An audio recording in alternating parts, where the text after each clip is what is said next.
lines and corners too. The fact of the matter is that if we fight and throw for the weak lines all the time, we're constantly making our opponent work. Constantly making them work to defend themselves. And what we want to do is we want to understand what they are, throw at them for those reasons, and use all of our other technique to manipulate them to make them weak. Alright? If somebody goes on guard, in an on-guard position, they are their strongest. They're in prime position. They're in their best defensive position. Our job as the attacker is to get them out of that position so we can get and execute a good, solid blow and fight. This is a representation of the strengths and weaknesses of shields. And what it represents is the black line, black edges are the strong lines. The white are the weak lines. And so what we're always looking at is where the shield is weakest. For instance,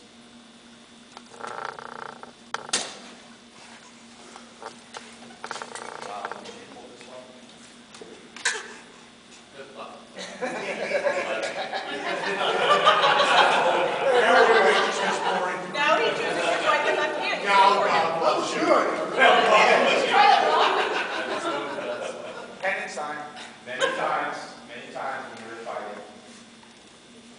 when we were fighting, one of the first shots, if you watch a lot of videos, first of all, on a full station, you're going to take it down. We don't worry about that. What we are worried about is this corner right here. This is usually the first part of the meter that gets destroyed. Yes?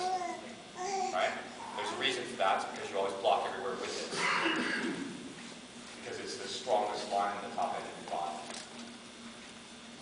Next, here, and then finally here. Look at the tape lines. Darkest here. Here, and here. This is where the majority of the shield is blocked. Because this is where the shield's functionality is best. If I throw here, it blocks it. If I throw the wrap, it blocks it. If I throw the leg, it blocks it. That's where the shield is strongest. Where is it weakest? It's weak points. And anywhere the shield cuts down from it. Which means we change the trajectory of our attacks.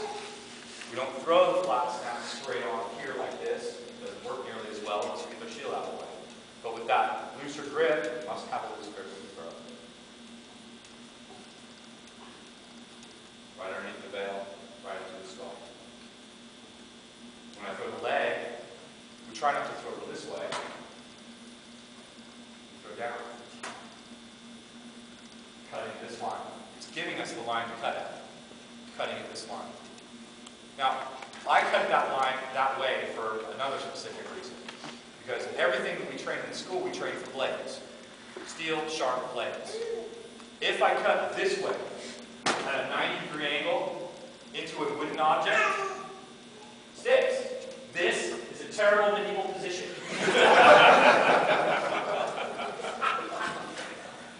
Sucks. So when we cut here, bang. Cut here, bang. It starts the same. Cut here for our Molinet. Everybody know what a Molinet is? Anybody doesn't know what a Molinet is? What's your version? That's what, yeah. Molinet is any cut that runs a vertical line. A Molinet is a vertical moving cut. In a granary or a windmill, the cogs run like this. The cog wheel, the driving wheel. The Molinet wheel runs like this and moves the cogs. Oh, I didn't know that. Molinets run this way. So, the strong lines indicated here, the weak lines indicated, just put it in. Or not. Okay. Fall, hang on.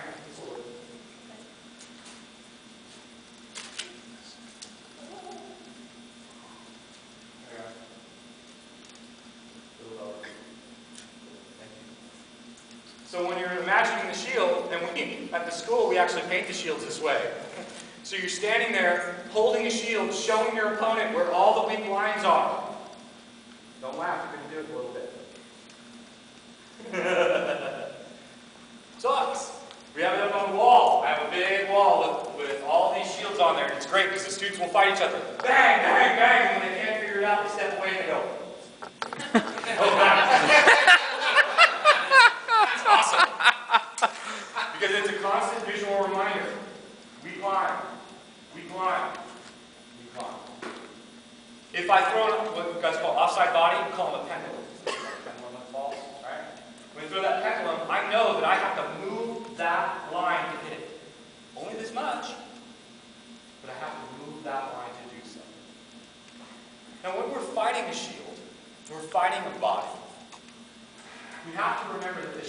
just part of them, right?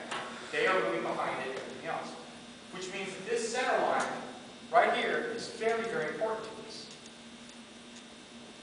When I talk about we have to move this hard edge, if I'm going to throw that pendulum, and I'm going to step through here and throw that pendulum, I need to move that shield just a little bit to get in there and get it. Otherwise, I'm just slapping it, probably flat.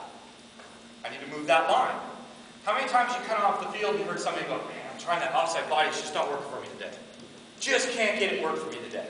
Watched some videotape last night. Just can't get that shot off, right? You look at it. Would you stand right there?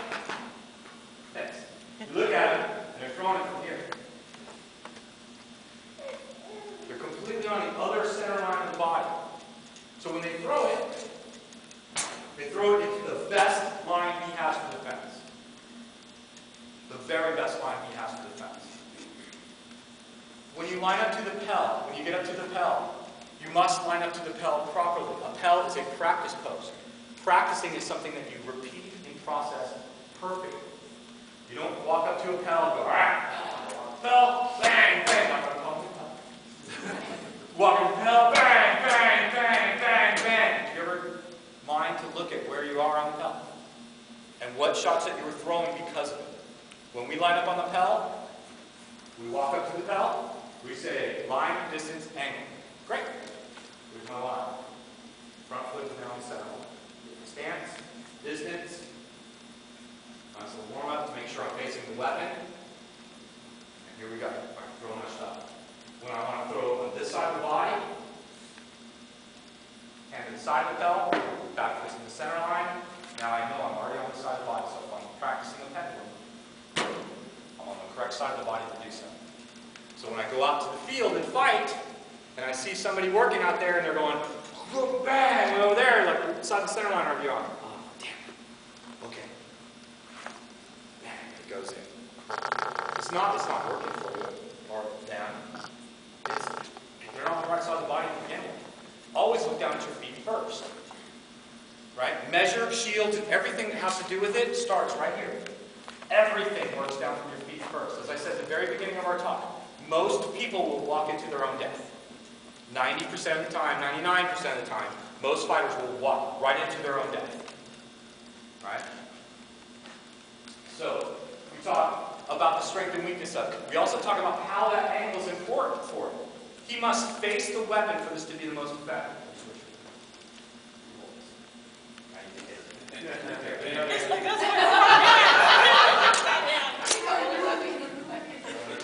That's right, I understand. So, go hard. Okay. Go slow. And go ahead and hit me in the head. Alright.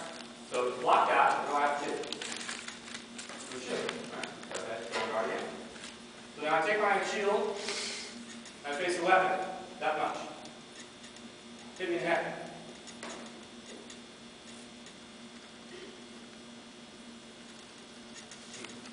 Now you have to do something overt, don't you? So as I walk into measure, constantly walking into the line of the weapon, here, switching my feet because I don't want to give in that line, I'm constantly in defense already if I'm done in. I've set my defense, I've set him to do something. He must react to this before I ever throw a blow. He must react to the fact that I'm already in his way. If he throws straight in, flat snap, or anything else, my corner's already in the weapon. Doesn't matter what shield system I'm using. I'm facing the weapon. If he throws for an outside body, right? Most of the time the block is this. It should be. His weapon.